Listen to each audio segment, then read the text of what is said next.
everyone. Hi. So we're back today to talk about what's latest in the news on fetal alcohol spectrum disorder prevention, right? Mm-hmm. What have you Yeah. guys been reading about? Well, they just announced how Alaska is the state that actually has the highest rates of fetal alcohol syndrome. So in order to, I guess, better control that, they're starting to talk about putting pregnancy tests in bars in Alaska. And yeah, and the girls who participate in it, they're gonna have interviews and they'll be given prizes for it to, I guess, to tempt them to want to do it more. Awesome. Which I think is a really good idea. Yeah, a while back, Alaska came out with a kind of war on FAS. Believe it or not, did you guys read much about that? I think Danielle, you and I had seen that. Anyway, so they have a this. blog too in Alaska that we follow, and Yeah. Yeah. they do a lot of prevention work there too. They're doing a lot of prevention work. Yeah, they've got a huge campaign. I spoke with a woman in a conference in Seattle, Washington, who's from Alaska. She runs their FASD programs out there, and she does a lot with the education system, like teaching people in the education system about this, because the children that are in the schools that are suffering from this are really having a problem. Yeah. you know? Well, I think it's good because they're announcing it more. Like my dad commented how he saw in the news that Alaska does have the highest rates of it. So at least they're starting to make it more well known. Mm-hmm. And what to do about prevention, right? Yeah. Because typically FASD is not something that is seen in the news when it should be. So, But actually, if you're talking about prevention, why don't we start like putting condoms out in bars or handing them out to people? Because if you use a pregnancy test, you're already pregnant. Yeah. Like when you get the idea of using a pregnancy test, you might be already in your 4th week, 5th week, or whatever. So then you might have already exposed your baby to alcohol. So if we go into bars and hand out condom to every customer that orders their first alcoholic beverage. Yeah, a drink comes with the condom. Right, exactly. I think that would be a much better idea than doing the pregnancy test. Or like even in the bathrooms, having like bowls of condoms. So if you want to go, just I get think it's one. better to be there in person, so Yeah. kind of I think it gets stuck in the head better if you stand there or like, okay, excuse me, I want to talk to you like for a few minutes. Yeah. This is what we're doing, this is what we're trying to prevent. Yeah. Think about it, and then when they're going to have intercourse, maybe they're like, oh yeah, I have something in my pockets and it's important, so why? Yeah, because if you hand someone a drink and give them a condom, they don't have to do it. They don't have to buy it. You just give it to them, so they really have no excuse but to use it. Now, for every alcohol bottle sold, wouldn't it be great to require the alcohol industry to slap a condom on there? Yeah. Okay, right?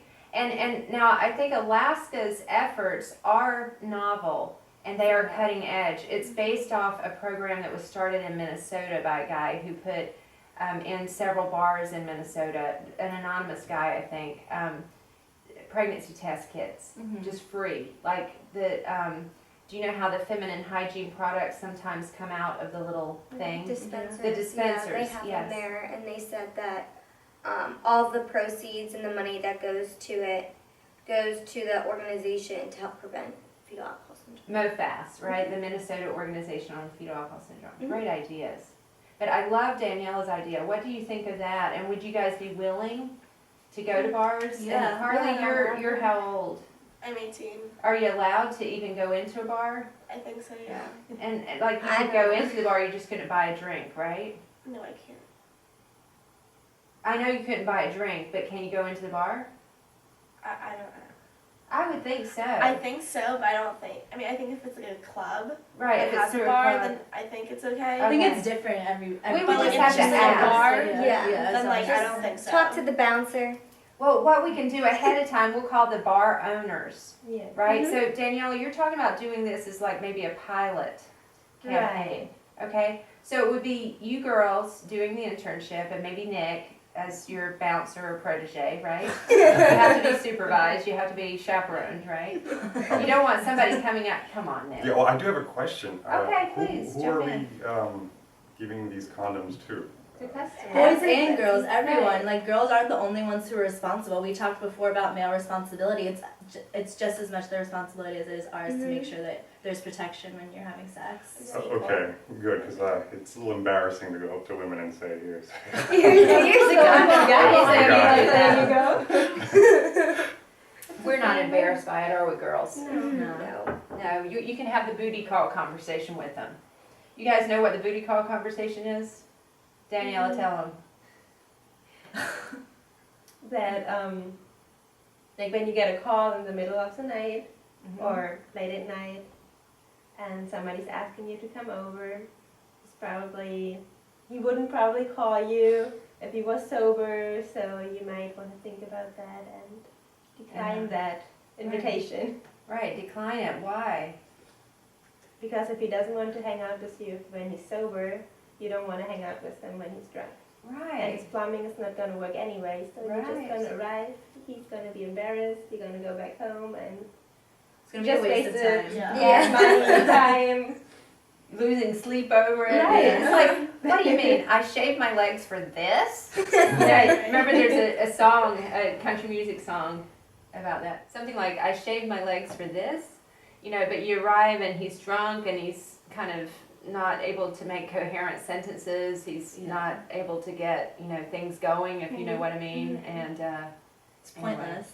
pointless. And his intentions wouldn't be necessarily to use protection if he was that drunk. Right, right. Which happens to girls too, right? Yes. This can happen to girls, so they could forget the condom in their pocket, so to speak.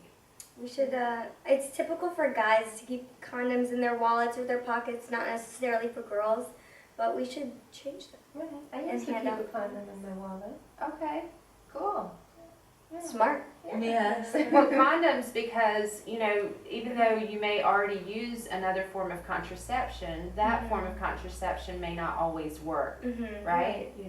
So, the pregnancy tests in Alaska and Minnesota are a great idea. I think that the idea of promoting condom use when you buy a beverage is a great idea.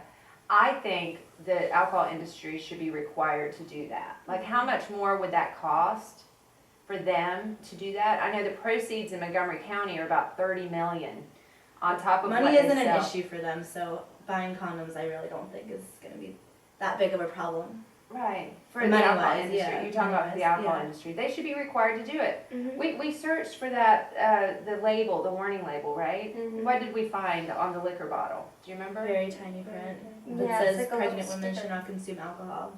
Okay. Cool. Like, But if you don't know that you're pregnant. yeah. Mm-hmm. Doesn't say anything about that. Yeah. I was reading an article the other day, I sent it to Sydney, where it said that when it's on the beverage, when it says non-alcoholic, it still can be alcoholic.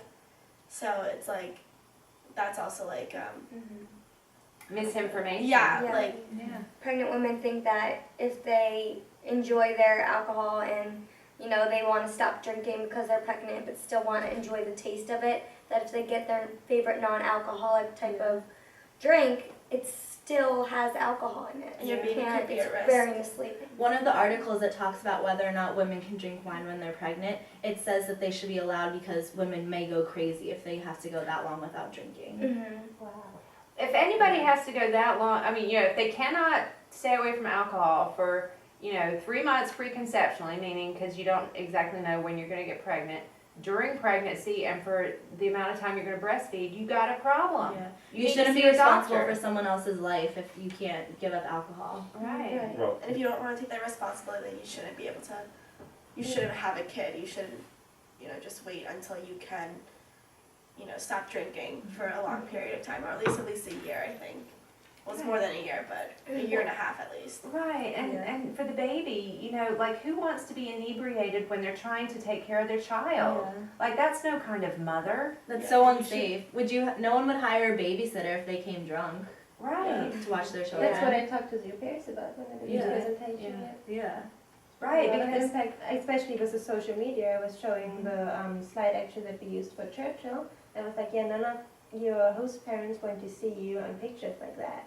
Like that would fire you. You would go back to your home country. Yeah. Because that's not a role model, and you're not a responsible adult, and things might happen.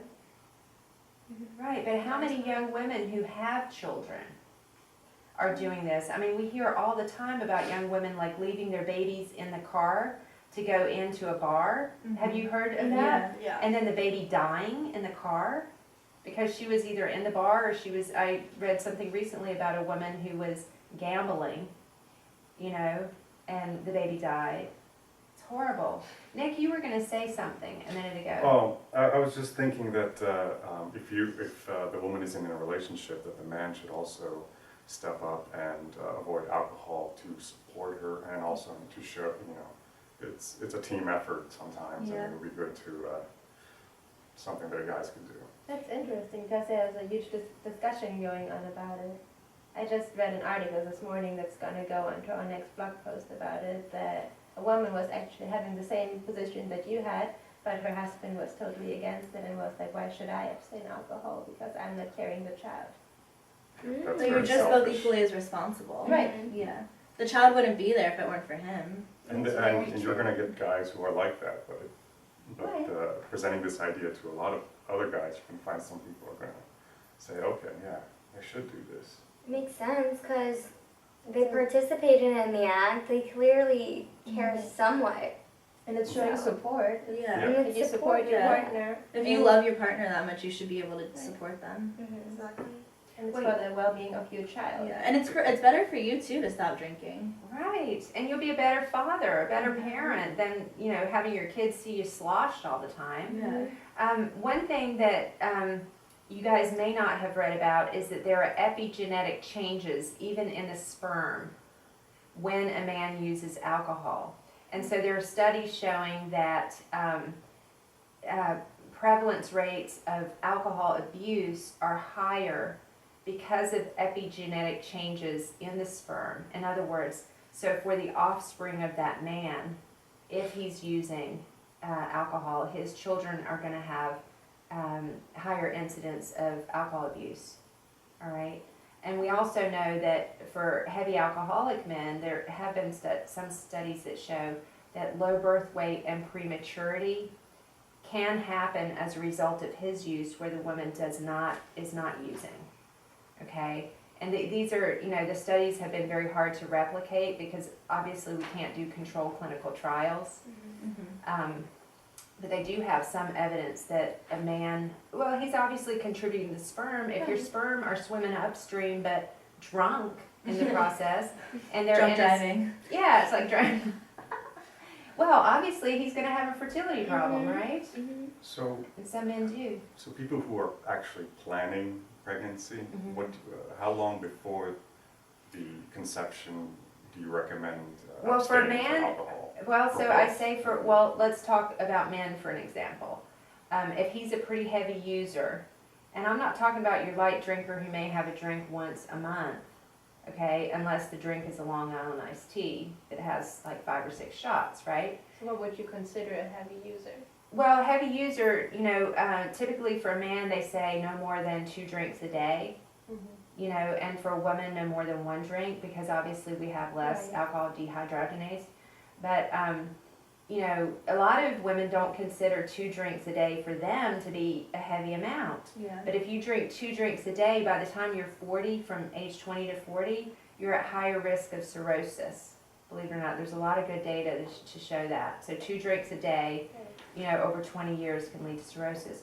But getting back to what Nick is saying, you know, I think that informing people that their use may impact their fertility, because a lot of studies over in Scandinavia, especially where they have population-based medical records, and they can go back and do the appropriate studies, have shown that even for women who are social drinkers, their fertility rates go down. Okay, and it makes sense because alcohol is estrogenic, is an estrogenic compound, right? And if you have too much estrogen in your system, it's going to be hard to get pregnant the same way as you use birth control pills because they're estrogenic, right? But it's not a guaranteed But contraception. but using alcohol is not a guaranteed contraception. Yeah, we don't, and in fact, it's, you know, anyway, not even off-label use. But in fact, for men, it's the same problem. Heavy alcohol users have fertility problems. So if he can't abstain 3 months prior to pregnancy, he may have a problem. He needs to go be seen by a doctor and to talk about his alcohol use.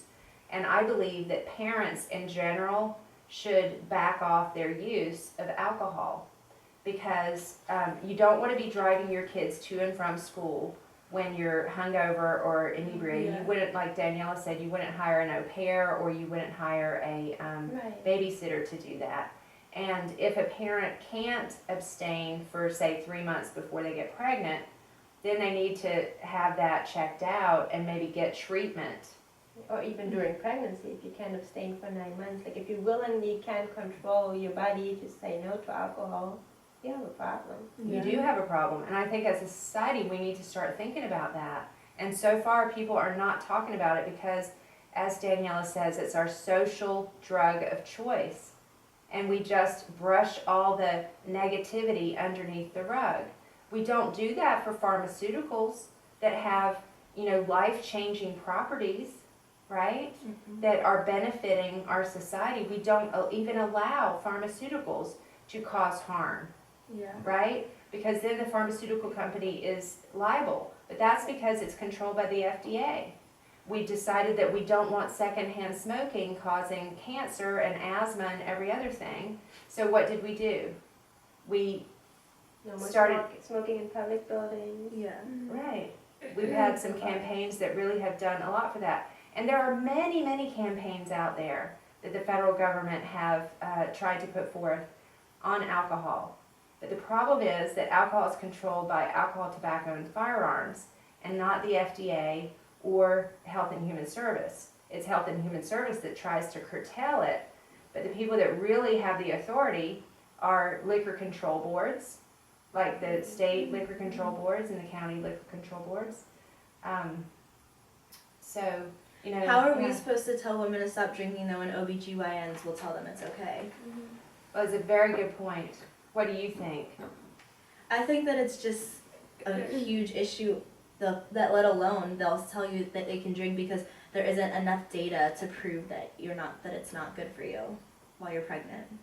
Well, I read an article coming to the exact opposite conclusion. Like they were having some evidence, like they did a study in Denmark with 37,000 women, and it was a long-term study, so they followed the children until the age of 7, I think.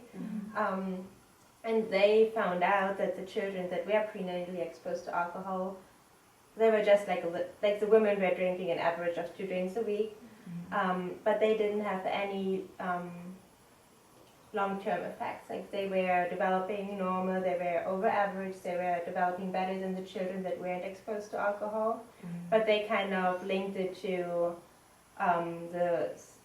the environment, the way the women, like the mothers, were socialized. Like some women were more active, they did sports, they weren't sitting in front of the TV. So those were also factors that influenced the children when growing up.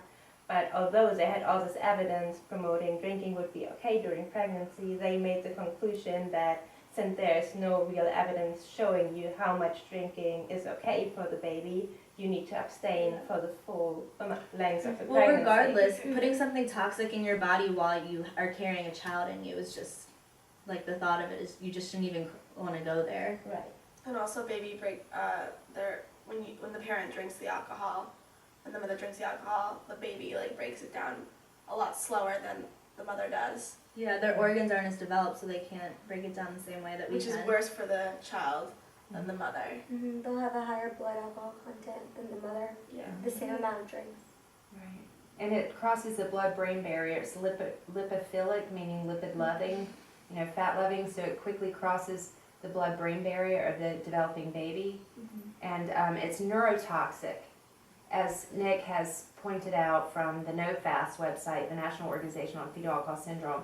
It's a neurotoxin. It causes what's called functional birth defects, not physical birth defects. So you don't see it when the baby's born. They have 5 fingers, 5 toes, they're moving around. But, they're going to have the subtle issues that we would only see when their neurons start to come online in school age, where they're not paying attention as well as other kids. And, Daniela pointed out that they followed those kids till age 7. Right. But it turns out that some of the problems are going to be so subtle that a 7-year-old wouldn't be required to do the, kind of Right. thing, the higher level functioning that would be seen, let's say, when they're 14 or 15 and, And then starting high high math school. was Right. what most kids have a problem with all the high math. The higher math, courses, exactly.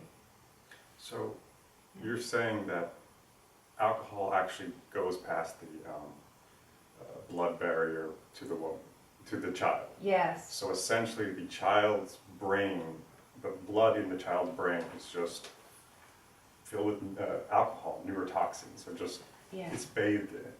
right. That's incredible. What does the Surgeon General say about this? Girls, what does Surgeon General say, ladies?